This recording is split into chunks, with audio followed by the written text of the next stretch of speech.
The rain in Lagos, it never drips. It's like someone up there just kicked over a giant water tank, whoosh, dumping it all down. It drums on the tin roofs and spatters in the muddy puddles like hot oil. The puddles in the street turn into rivers, swallowing shoes whole. Under a flickering streetlight near a leaning pole, a few kids, ba refute, were splashing around, fishing for plastic bottles to trade for a few naira, maybe enough for bread. But on a night like this, Amina Bello stood stock still outside Murtala Muhammad International Airport, clutching a canvas bag to her chest like it held her life. No umbrella. Rain streamed down her head skrf, soaking her faded blue cotton dress. The cuffs were frayed, but she'd ironed it carefully that morning, the pleats Shah RP. Her worn sandals, the strap on the right one had snapped long ago, tied back together with a scrap of red string. It dangled loosely when she walked. She wasn't cold. Her heart was burning, her hands trembling, because today, her daughter Isabella was flying to America. Ticket to JFK was tucked inside the canvas bag, right on top of the passport, the visa, and the acceptance letter from the Ivy League school. Last night, she'd traced her fingers over that letter all night long, like it was something sacred. Mama, you cold? Isabella burst out from the security gate, throwing her arms around her. She wore her old school uniform, hair neatly braided, face bare, but her eyes, they shone like stars on the Niger River. Amina smiled, smoothing her daughter's collar. It gets cold there. Oh, remember your rm clothes. I'm not red of cold, Mama. Isabella squeezed her hand tight. I promise I'll come back for you. Get you a house with a garden, hot water, a proper sofa, a big TV, no more cleaning other people's toilets. Amina's nose stung. She quickly looked down, pretending to adjust the bag strap. She wouldn't cry. She'd used them all up long ago. Yeah, of them, evaporated by bleach fumes in laundries, greasy kitchen smoke, the stink of cleaning chemicals. 15 worth. She knew how Rodship. Her husband, Adu, died when Isabella was 3. Killed in some stupid fight down at the docks. Just went to his night shift, never came home. Police said no leads. The union said sorry. The boss just said next. Left her alone with a 3-year-old in a 6 square meter tin shack in Yaba. Rent, 3,000 naira a month. Summers turned it into an oven. Rainy season. Leaked like a sieve. To survive, she worked 3 jobs. Up at 5 a.m., before dawn, boiling cassava. Half for them now, half packed in a plastic bag for Isabella's lunch. Then a 40-minute walk to the British consulate. Slip on the cleaner's uniform. Mop floors, empty bins, scrub toilets. 7 a.m., off comes the uniform. Catch a dance minibus downtown to a Lebanese-owned Italian restaurant. Boss had a temper, yelled a lot. She washed dishes, mopped floors, scraped grease. 6 hours straight. Lunch half the cassava, a smear of pepper sauce, gulped down in the back alley. Back to work. 2 p.m., rush to a fancy private international school. Daily cleaning for the classrooms. Kids all rich, uniforms, school buses, iPads. She'd wipe the black boards, listening hard, memorizing the English words they used. 8 p.m., back to the same school for the night shift, cleaning the girls' toilets. The worst job, but it paid an extra 500 naira. Rubber gloves on, scrubbing toilets, emptying sanitary bins, mopping floors. Sometimes, scrubbing off stupid graffiti some kid left behind. Amina, how you stand that smell every day? Doesn't it drive you mad? Her coworker Maria once asked. She'd just smiled. My daughter needs school. Poverty SCA res. Me more. Every single naira went into a battered notebook. It was one of Isabella's old school books, a faded sunflower on the cover. 3 columns, rent, utilities, school fees, and one more, USA University Fund. She pinched every kobo. Lunch, half cassava. Dinner, beans and pepper. Her dresses patched over and over. Sandal soles worn through, tape them up.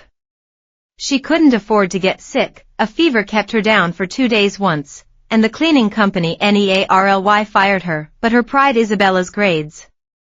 Her girl was a wonder child from the START, skipped grades in primary school. Full scholarship for secondary, won gold at the African Youth Science Competition in high school. Then, the impossible, a full ride to an Ivy League school in America. The professor's recommendation said, she comes from the slums, but her mind like Einstein. The Bello family, finally getting a graduate, the neighbors cheered. Your daughter will marry a president. Mama Adu, the fish seller in the market, laughed. Amina just kept her head down, scrubbing. But inside a light had been lit. She knew that light was fueled by 15 years of her blood and sweat. Deep down, she sensed it wasn't meant to shine on her world, but on another one entirely, but she never regretted it. Not once. She just wanted her girl to fly high, fly far, away from this place where even the rain tasted like rust. Mama, I have to go in now. Isabella's voice pulled her back to the rainy airport doorway. Amina nodded. She pulled a small, wax paper bundle from her bag. Take this. Pepper sauce and gare. CK Samaba and you miss home. Isabella took it, her eyes glistening. Mama, you have to wait for me. Go, my little bird, Amina patted her back gently. Fly high. Don't look back. She watched her daughter walk towards the security gate. Watched her get smaller. Watched her disappear behind the glass doors. She didn't run after her. Didn't cry out. Just stood there. Like a statue until the announcement crackled, final BOA riding call for New York JFK, then, slowly, she turned and walked back into the rain. The walk back to Yaba was long. She didn't take a bus. Just walked, step by step. Rain on her face, mixing with TRS no one could see. Passing a phone shop, a TV blah read news, Nigerian girl Isabella Bello wins full Ivy League scholarship, hailed as African inspiration. She stopped. Looked at the screen. Saw her daughter, SMART in a suit, speaking perfect English. And Amina smiled rarer than sunshine after the rain. Her job was done, but she didn't know, standing there as the glass doors slid shut, was that it wasn't just a mother and daughter rooting, was two worlds splitting. A mother who bled to feed a dream. A daughter desperate to shed her past. A root standing firm in the rain. A bird desperate to fly, and this rain it was only just beginning. 15 years. Not a lifetime, but not a blink either, for Isabella Bello, though, those 15 years were her whole story, the journey from girl from the Lagos slums to Manhattan elite. New York. Upper East Side. A penthouse duplex overlooking Fifth Avenue. Soft light from a crystal chandelier. Champagne flutes clinking on silver trays. The air thick with truffles and expensive red wine. Women in Dior and Valentino. Men talking stocks, real estate, private jets. Isabella stood by the floor-to-ceiling window. Blonde curls, probably not natural anymore, perfect makeup, sleek in a Givenchy black gown, teetering on 10-centimeter Jimmy Choos. Her English. Flawless American. Not a trace of West Africa left. She was a RM and a RM with a woman radiating old money elegance. Marga Rhett Winslow. 70. Boston Brahmin family. Husband, Ivy League professor. Son, Wall Street lawyer. She was Isabella's college mentor, her first American host mother. Isabella landed in New York, lost, Rely speaking the language, couldn't even navigate the subway. Marga Rhett took her in. Gave her a room in the manor house. Taught her which fork to use, how to wear a gown, how to beat a dinner party. Got her scholarships, wrote glowing recommendations, landed her internships. Even when visa trouble hit, Marga Rhett went down to immigration herself to pull some strings. Isabella, you truly are my pride, Margaret murmured, patting her hand. Her voice was honey. More thoughtful than my own daughter ever was. Never a moment's embarrassment. Isabella smiled. A smile practiced 1,000 times. Mama, she said, the words smooth and easy, you are Remy mother. None of this, she gestured around the glittering room, happens without you. Just. Then, the doorbell chimed. The butler glided over. Opened the door. And there stood a woman in a simple blue cotton dress, clutching a worn canvas bag. Amina. Fresh off the plane, still clutching her Lagos to New York economy class ticket. Exhausted from the long flight, but her eyes, they shone with the same fierce hope as the night she sent her daughter off. Isabella, she called out in Yoruba, voice thick with emotion. Mama's here to see you. I finally saved enough. The Pa Rudy chatter died. Just stopped. Eyes turned. Shaw RP, assessing. A woman in a Chanel suit frowned slightly. A man leaned Tawa RDS his wife, whispering, who let Heron. Isabella's face froze. She moved quickly to the door, voice dropping to a ha-rsh whisper. What are you doing here? Who told you to come? Amina blinked, confused. I saved for 3 rs. Finally came to visit. You said I could come stay a while. That was then. Isabella hissed, her voice cold. Look at you. Standing here, what will people think? I just wanted to see you. Amina's voice shrank. I brought pepper sauce from home, look at what you're wearing. Listen to how you're talking. Isabella's voice rose, Shaw RP and cutting now. This is New York. Not the Yaba Marquette. You're embarrassing. Amina's hands trembled. She looked down at her blue dress, her best dress, ironed with such care. She opened her mouth. Nothing came out. Margaret glided over, champagne flute in hand. Her smile was polite, but her eyes were like ice picks. Isabella, DEAR. Who is this? Isabella spun around, her face instantly smoothing into that perfect, easy smile. Oh, Mama. This is the woman who used to clean for us back in Lagos. She has some personal matter. I'll handle it right away. Clean for us. The words cut Amina like a knife. She read at her daughter. The daughter she'd bled for 15 rs. And her daughter looked back with eyes Amina didn't recognize, eyes full of distance, and worse, shame. Like Amina was some begar who'd stumbled into this perfect world. Go, Isabella ground out, the words barely audible. I don't know you. Amina didn't cry. Didn't shout. Just turned silently. Walked down the steps of the grand building. Into the cold New York night, she walked. How long she didn't know. A taxi pulled up. Driver leaned out, accent thick. Where to, Ma? She looked up. Saw an African grocery store on the corner. A Nigerian flag hung limply. Old Afrobeats music drifted out. She remembered.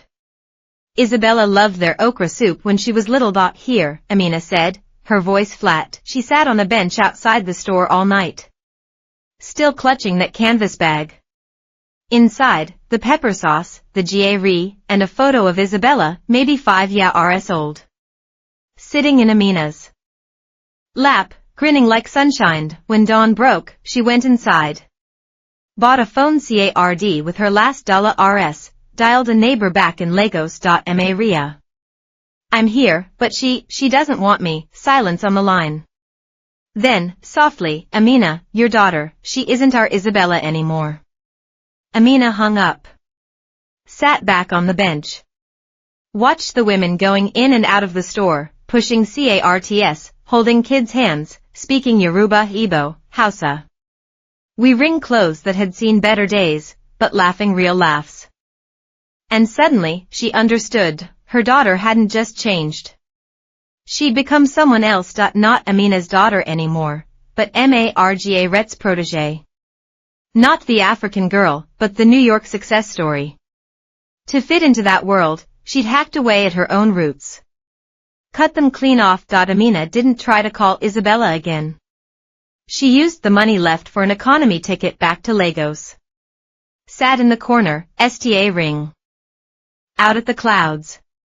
Silent. Rain was falling when the plane landed. Back in the little tin shack in Yaba, neighbors asked, "Your daughter didn't take you in?" She shook her head, forcing a small smile. "She's busy. Next time." But she sta root going through her things. The old accounting notebook. She traced the columns with her finger. Photos of Isabella, certificates, letters, she'd kept every single one. Then, one day, buried in an old letter from Isabella's college Rs, she found it. A line scribbled out, but still faintly visible. "Mama, everyone here thinks I'm an orphan, adopted. I told them I have a white host mother, it just commands more respect." Amina's heart went cold. It wasn't anger. Not even bitterness. Just a deep, hollow sadness. 15 years of blood and sweat. She'd poured it all into her daughter.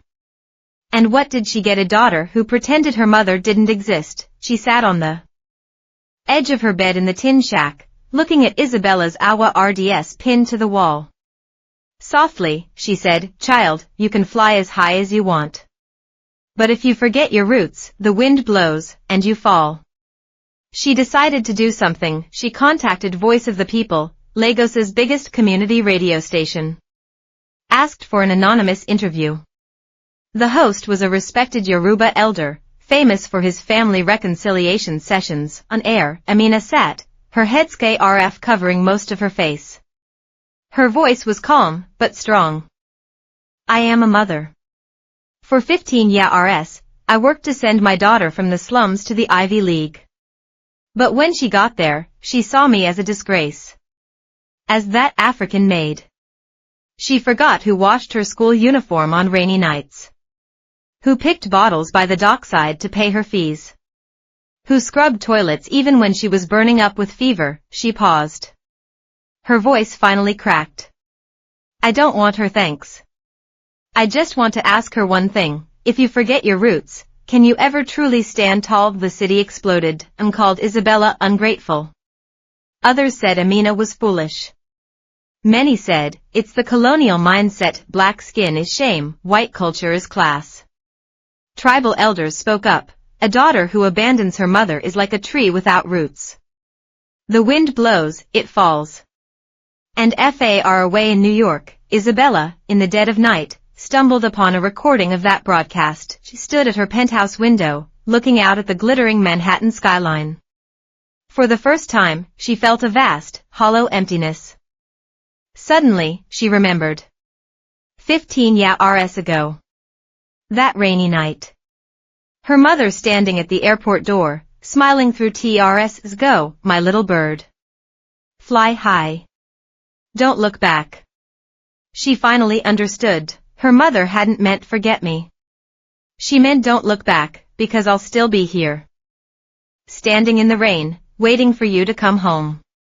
Back in her tin shack in Yaba, Amina's life settled into a rhythm almost like before Isabella left. Up before dawn, boiling half a pot of cassava. Then out the door for 3 jobs. Only now, she wasn't saving for tuition. She was paying off that round-trip plane ticket. Neighbors stopped asking, "Your daughter didn't take you," and they saw the answer. Only Mama Adu, the fish seller, still slipped her a little bag of fried okra. "Amina," she'd say, "your girl is educated now.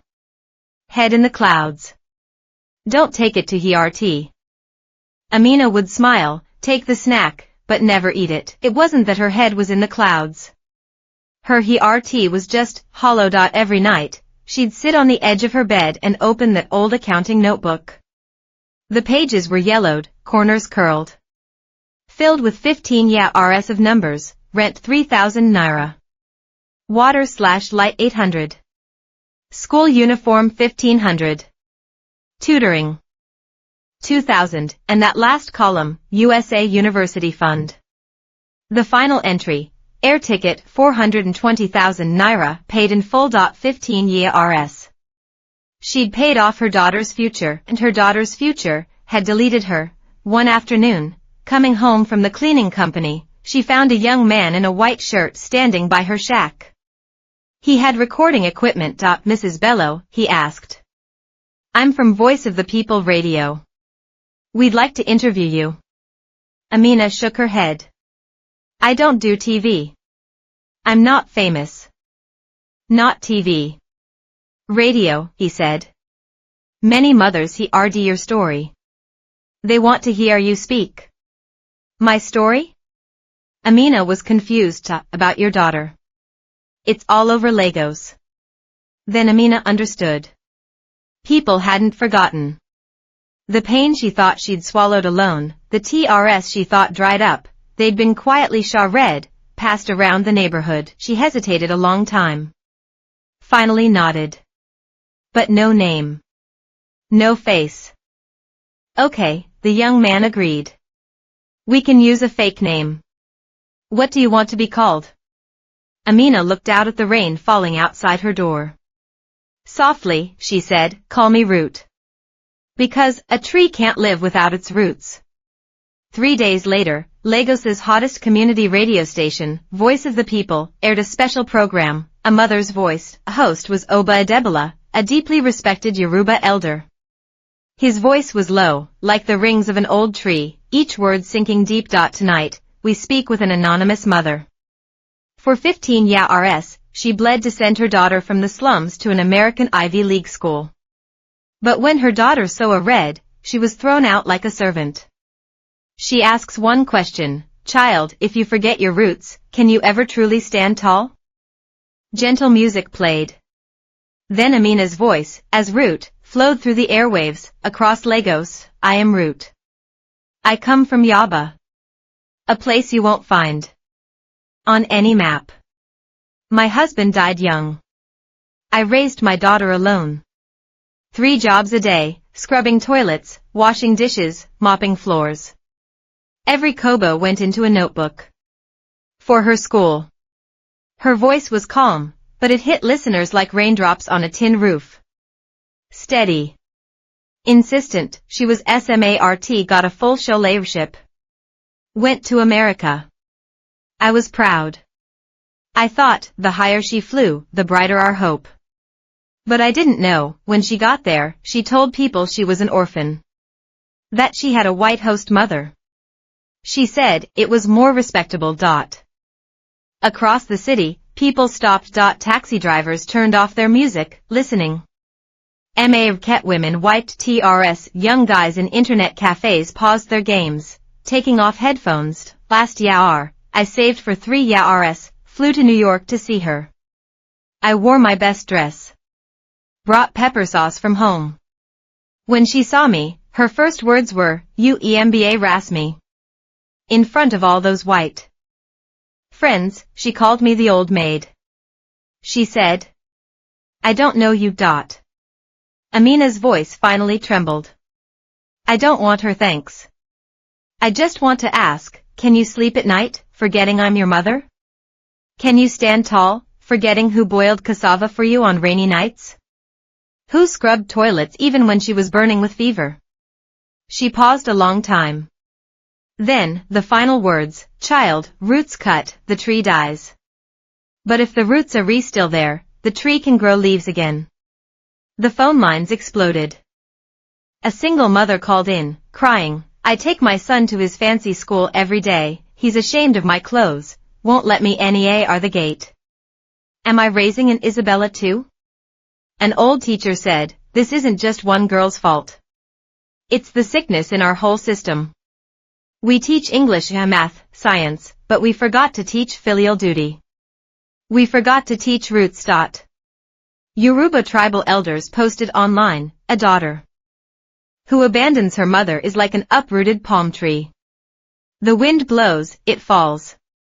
She might shine bright, but she's wood without roots. And far away in New York, Isabella, coming home late from work one night, happened to open her phone, and found the broadcast, stood at her penthouse window, sta ring at the glittering Manhattan grid. That hollow emptiness she'd felt before it yawned wider. She opened her email. Scrolled past 15 years of unread messages from her mother. Found one from last year. Mama saved money. Want to visit. Where do you live? Is it safe? She hadn't replied. She remembered standing at the company gala. I'm from Boston. My host mother is Professor Winslow. The applause had been thunderous. No one knew it was a lie. Suddenly, she rushed to the bathroom. Looked in the mirror. Blonde hair, white dress, perfect makeup, looked just like Margaret. She yanked off the wig. Her natural black hair fell loose. The face sta ring back was terrifyingly unfamiliar. Who am I? She whispered. Her phone rang. A Lagos number. She hesitated. Finally answered. It was Maria, the neighbor. Isabella, your mother, she's sick. After that radio thing, she stopped going to work. She says, she spoke her root, and her heart doesn't hurt anymore. Isabella froze. What did she say? She said, roots cut, the tree dies. But if the roots are still there, the tree can grow leaves again. The line went dead. Isabella stood there. Tears streamed down her face. She finally understood. Her mother wasn't begging her to come back. She was telling her, you can fly. But don't forget who gave you wings. Rain was back in Lagos. Amina had been sick for 3 days. Burning up with fever, coughing. Road rain leaked through the tin roof, so she huddled in the corner of her bed, wrapped in an old blanket. Her neighbor Maria brought porridge and medicine every day, begging her to go to the hospital. Amina just shook her head. No use. Sickness of the heart, doctors can't fix that. She didn't say Isabella's name anymore. It was like a knife. Every time she thought it, her heart bled a little more. Then, drifting in and out of fever dreams, she heard quick footsteps outside the shack. The door creaked open softly. A figure stood in the doorway. Isabella. No high heels. No blonde wig. No perfect makeup. Just a simple white shirt, jeans, her natural hair plastered wet against her face by the rain. She carried a medical kit and had a canvas bag slung over her shoulder, the same one Amina had hugged 15 years ago at the airport. Mama. Her voice shook. I'm home. Amina sta read, sure it was a fever vision. She pushed herself up weakly. How? I quit my job, Isabella said, stepping inside. She knelt by the bed, her knees pressing into the damp dirt floor. Flew back from New York. I heard the broadcast, Mama. I heard what you said. She opened the medical kit, pulling out fever reducers and cough syrup. Her hands trembled so much she could barely hold the bottles. I'm sorry. I missed you so much. Amina didn't speak.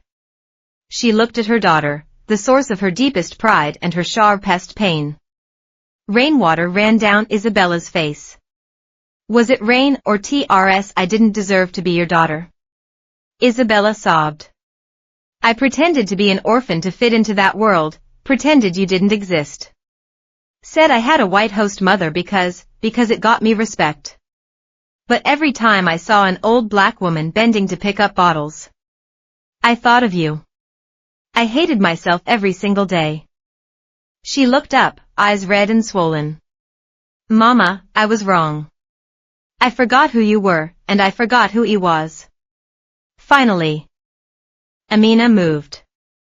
She reached out, gently touching her daughter's face, just like she used to when Isabella was small. Silly child. Her voice was soft as a breeze. Fly as high as you want, you're still my bird. Roots cut, the tree dies. But if the roots are still there, the tree can grow leaves again. Isabella threw her arms around Amina, clinging tight, like she'd found her whole world again. Rain kept falling. But outside the tin shack, the image of mother and daughter holding each other was etched into the Lagos dusk. 3 days later, Isabella took Amina to the hospital. The doctor said if they'd waited 2 more days, the fever would have turned into pneumonia. Isabella stayed by the bedside. Fed her medicine. Bathed her. Kedabaprage, the way Amina taught her, cassava ked soft, just a little pepper sauce. She never mentioned Mama Winslow again. Never said she was from Boston. She posted on social media, "My name is Isabella Bello. I am from Lagos, Nigeria. My mother, Amina, is a cleaner. She bled for 15 years to send me to the Ivy League. Today, I finally came home." The picture showed her and Amina in the hospital, both in simple cotton clothes, smiling with the same pure joy as 15 years ago. Internet went wild. Voice of the People radio called immediately for an interview. The host asked, "Why did you come back?" Isabella answered, "Because I finally understood. Real honor isn't about how others see you. It's about whether your mother can lift her head and say, 'That's my daughter.'" She announced she was using her Wall Street savings to start the Roots of Light Education Foundation in Lagos. It would fund girls from the slums studying abroad. And she promised, "Every girl we send, will take a picture with her mother before she leaves. We'll write a letter home. We won't raise girls who forget their roots." The night the program aired, the city felt quiet. Taxi drivers said, "My daughter takes exams next year. She has to hear this." A teacher played the recording in class. Every student cried. And Amina, sitting on her bed in the tin shack, listening to the radio, smiled. This time, her TRS tasted sweet. Months later, Roots of Light launched. Isabella ditched the designer heels, walking the dusty streets of the slums herself, finding girls just like she used to be. Teaching them English. Helping with scholarship forms. Taking them to the airport, just like Amina had taken her. Remember, she always told them, "Fly as high as you can. But always look back. Because the one who stood in the rain to send you off, that's your true beginning." Amina became the foundation's honorary mother. The girls all called her Mama Amina. She taught them to CK cassava, make pepper sauce, and told stories about grit and love. One day, Isabella asked her, "Mama, do you still hate me?" Amina shook her head. "No hate. I just needed you to know, roots aren't shame. They're strength. Where you come from, it decides how steady you stand, not how low." Isabella hugged her tight. Whispered, "Mama, this time, it's my turn to protect you." The rain sta root falling again. At this time, mother and daughter stood together under the leaky roof, watching the downpour. Neither tried to hide because they knew where the roots home is. Where your heart stays, you stand.